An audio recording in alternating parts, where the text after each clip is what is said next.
თავდაპირველად უნდა აღვნიშნო, რომ პროპაგანდისტვის ძალიან ხელსაყრელი გამოდგა რატომღაც და გამოიყენეს ეს ვთქვათ ჩვენთვის კიდევ ერთი თავდასხმებისთვის მოკლედ ჩვენს მიმართ ეწარმოებინათ საზოგადოებას უნდა შევახსენო რომ როდესაც ეს ფაქტი მოხდა რამდენიმე საათში ჩვენ დავდეთ ოფიციალურ განცხადებას სადაც კონკრეტულ ფაქტთან დაკავშირებით თქვით რომ ეს არ არის მისაღები და არამოსაწონი ქმედება თუმცა შემდეგ რაც მოხდა როდესაც ერთის ხუთ წაუყენეს მას ბრალისთვის ქონებს დაზიანებისთვის ხოლო შემდეგ გამოდის შალვა პაპუაშვილი და აძლევს კონკრეტულ კვალიფიკაციას აძლევს დირექტივას პროკურატურას რომ მან გადააკვალიფიციროს ბრალი პროკურატურაც ასევე იქცევა გადააკვალიფიციროს ბრალს ტერორიზმად და შემდეგ სასამართლოც მას ეთანხმება ეს არის კლასიკური მაგალითი იმისა თუ როგორ ხდება დირექტივის მიცემა სამართალდამცავი ორგანოების მიმართ სასამართლოს მიმართ და შემდეგ ამ მოშლის სისტემაზე მიუთითებს ეს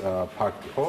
ანუ ერთის თუ გასაგებია ქმედება, რომელზეც კიდევ ერთხელ ვიმეორებ ჩვენ რამდენიმე საათში გამოაცხადეთ, რომ ეს არ არის მოსაწონი ფაქტი და არ არის ის ფაქტი, არ არის ის ქმედება, როგორც ბრძოლის გზაც ჩვენ გვესახება, თუმცა მეორე მხრივ ტერორიზმი, რა თქმა უნდა, ეს არის წმინდა პოლიტიკური ბრალი და არ შეესაბამება იმ ქმედებას, რასაც ედავებოდნენ ალეკო ელისაშვილს, ხო?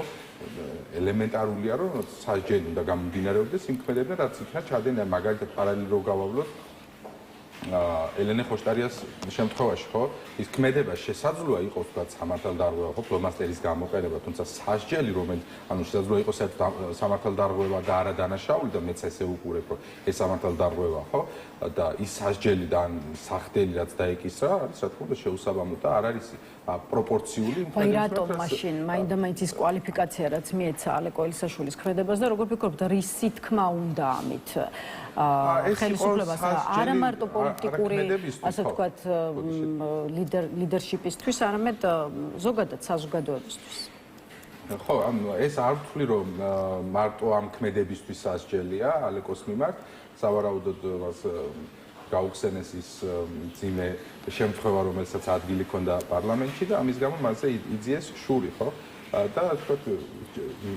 მიეცათ შესაძლებლობა გამოიყენეს ეს ფაქტი იმისთვის რომ მასზე შურიზება განეხორციელებინათ მე ამას ესე უყურებ არ არის ეს აი პარალელებს ავლებდნენ სხვა საკითხებთან დაკავშირებით მართლა ტერორიზმი სადაც იყო იქ არიწყებდნენ ამ კვალიფიკაციას ანუ ჩვენ რაცაც და ჩვენ გაიცნობოდით ჩვენს განცხადებას რომელიც შეუსაბამო სასჯელის შემდეგ გავაკეთეთ არის ის რომ ეს არ არის სამართლიანი სასამართლოს შედეგად მიღებული გადაწყვეტილება და ჩვენ რა თქმა უნდა ამას ესე უყურებთ ხო ზოგადად არ უნდა გქონდეს მოლოდინი რომ აი ამ სისტემაში რომელსაც სრულად აკონტროლებს ერთი პოლიტიკური ძალა ერთი პოლიტიკური გუნდა მასთან დაკავშირებული პირი აი ამ სამართლიან გადაწყვეტილებას მივიღებთ ამიტომ ესეც ამის გაგრძელება და არაფერი ეგრეთ წოდებული საბოტაჟის საქმის განხილვაც გადის ბოლოში და მოდით ცოტა დრო ამ საქმესაც დაუთმოთ ვთქვი რომ 8 ბრალდებული პოლიტიკოსიდან 2 არის ლელოს დამფუძნებელი მამუკა ხაზარაძეს და ბადრი ჯაფარიძეს ბრალდება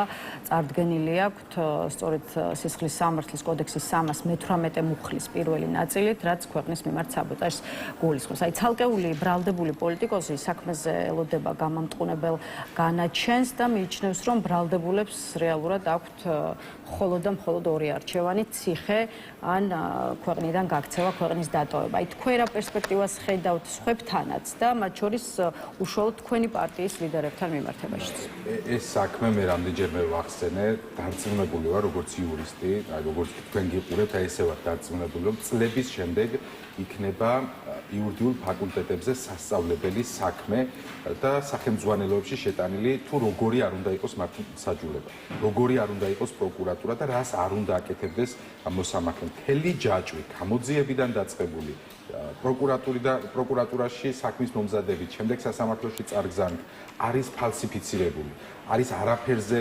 დამყარებული აი წარმოიდგინეთ მოდის პოლიციელი ამბობს რომ რაღაცა ვიღაცის ჟესტი დაინახა და ამის გამო თურმე დარწმუნებულია რომ რაღაც დანაშაულს ჰქონდა ადგილი ოღონდ 5 თვის მერე გაახსენდა ეს ახლა წარმოიდგინეთ პოლიციელი რომელიც თითქოს დანაშაულს ხედავს და 5 თვის მერე აპატაკებს ამას ხო როცა დასჭირდა გადმოიღეს საქმე ჯერ იყო გაჩერებული და თვეში ერთი პროცესი იყო შემდეგ დაიწყეს და კვირაში 3 პროცესს აკეთებენ 3 პროცესს ატარებენ აი არ შეიძლება აქ რაიმე სამართალზე ვისაუბროთ არაფერი ნულია ამ პროცესში სამართლის როლი და სამართლის ადგილი არ არის ამ საქმის განაჩენის სახით რასაუბრობთ მართლა ციხე და ქვეყნის დატოვება მხოლოდ ეს ორი არჩევანი და გზა დაუტოვეს პოლიტიკოსებს და აქვე მამუკა ხაზარაძე ხარ რამდენადაც მედიამ ვიცით რამდენიმე თვეა უკვე უცხოეთში იმყოფება და როგორც ჩანს დაბრუნებას არ აპირებს რაც შეეხება ბადრ ჯაფარიძეს ის ცოტა ხნის წინ გაემგზავრა უცხოეთში რამაც გააჩინა კითხვები why თუ აღარ დაბრუნებულიყო თუმცა გასული კვირის შუაში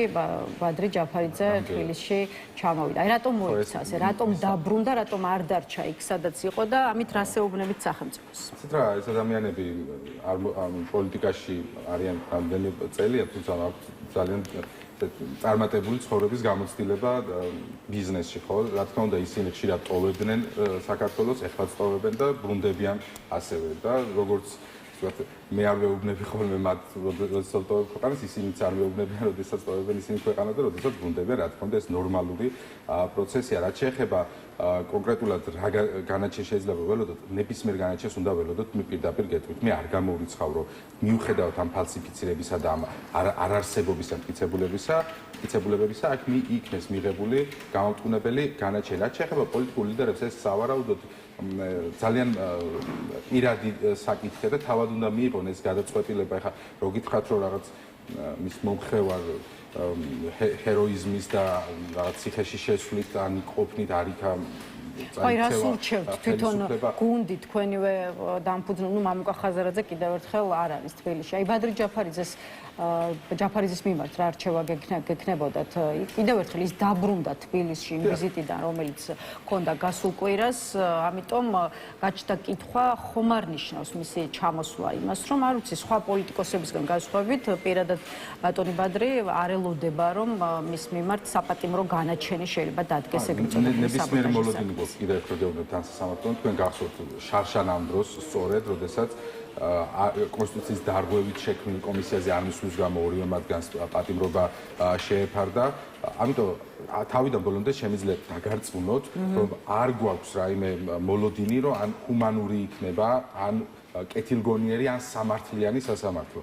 რასაც მას დაავალებენ, მიიღებს ამ გადაწყვეტილებას. რაც შეეხება სად უფრო გამოადგება ბადრი ჯაფარიძე? მაშინ ასე გკითხავთ პოლიტიკურ პროცესებს და ქვეყანას, როდესაც დამოუკიდებლობის აღდგენა იყო საჭირო, ბადრი ჯაფარიძე გამოადგა ამ ქვეყანას, როდესაც ისტორიული მნიშვნელობის და ძალიან ასე ვთქვათ მნიშვნელოვანი პროექტები ხორციელდებოდა ამ ქვეყანაში, ბადრი ჯაფარიძე გამოადგა ამ ქვეყანას, როდესაც ის დაბრუნდა პოლიტიკაში და ასე შემდეგ. ამიტომ როგორც ის გადაწყვეტს და სადაც გადაწყვეტს, ჩემი აზრით საბოლოოდ მისი მისაღებია ეს გადაწყვეტილება, თუმცა შემიძლია დაგარწმუნოთ, რომ ჩვენი გუნდი მზად არის უკომპრომისო ბრძოლისათვის და არ დაუთმოს ივანიშვილის რეჟიმს უბრძოლებლად არც ერთი ფრონტის ხაზი და ყველგან, რა თქმა უნდა, ეს კანონიერების და კონსტიტუციის ფარგლებში ყველგან გაუწევთ მას წინააღმდეგობას. ამიტომ არც მისი სასამართლოს ეშინია ვინმეს, არც მისი გადაწყვეტილებების და არც მისი მოგონილი საქმეების.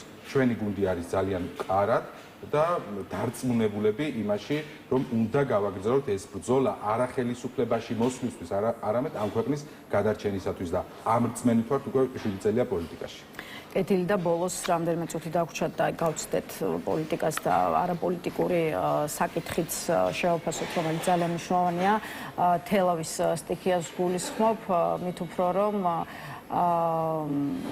ასე ვთქვათ, სპეციალისტები გარემოს ეროვნული სააგენტოს გეოლოგები და ჰიდროლოგების ჯგუფი ადგილზე მუშაობას დღესაც აგრძელებენ და როგორც ჩანს კიდევ რამდენიმე დღის განმავლობაში მაინც მოუწევთ იქ ყოფნა მიზეზების დეტალურად შესასწავლად. რა არის თქვენი სათქმელი, მოკლედ მარტივად გითხავთ, პირველად შეფასებით რა ინფორმაციასაც ოფიციალური უწყება ავრცელებს, თელავში მოსულმა უხმა ნალექმა მდინარე თელავის ხევის აუზში ღვარცოფული პროცესების მკვეთრი გააქტიურება გამოიწვია. სახელმწიფო ამბობს, რომ მოვიდა ნალექის დაახლოებით ის რაოდენობა, რაც მთელი თვის განმავლობაში ფიქსირდება ხოლმე აღნიშნულ მუნიციპალიტეტში. შესაბამისად, სახელმწიფო ამტკიცებს, რომ წინასწარ მომხდარის პრევენცია იყო შეუძლებელი. აი, ლელო რას ფიქრობთ და რა კითხვებს გიჩენთ თელავში მასშტაბური სტიქია? ყველა სიკეთესთან ერთად ეს ჩვენი ხელისუფლება, ალბათ ისტორიაში შევა როგორც უპასუხისმგებლო ხელისუფლება.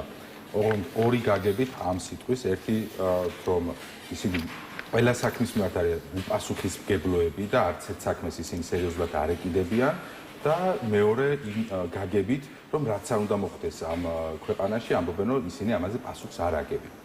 ესე იგი, არც წვიმაზე აგებენ პასუხს, არც ჩამონგრეულ შენობებზე, არც დანგრეულ გზებზე, არც ადიდებულ მდინარეებზე, შოვში მომხდარ ტრაგედიაზე და ასე შემდეგ და ასე შემდეგ. ანუ ყველაფერზე ისინი ამბობენ, რომ არაფერ პასუხისმგებლობა არ აქვს. თუ კი ერთი თვის ნალექი ერთ დღეში მოვიდა, თუ ერთ ღამეში მოვიდა. 5 წლის წინ აფრთხილებდნენ ამაზე გეოლოგები და არა მარტო გეოლოგები, სხვადასხვა სფეროს წარმომადგენლები ეუბნებოდნენ, რომ იქ რიგი პროცესები არის არასწორად წასული.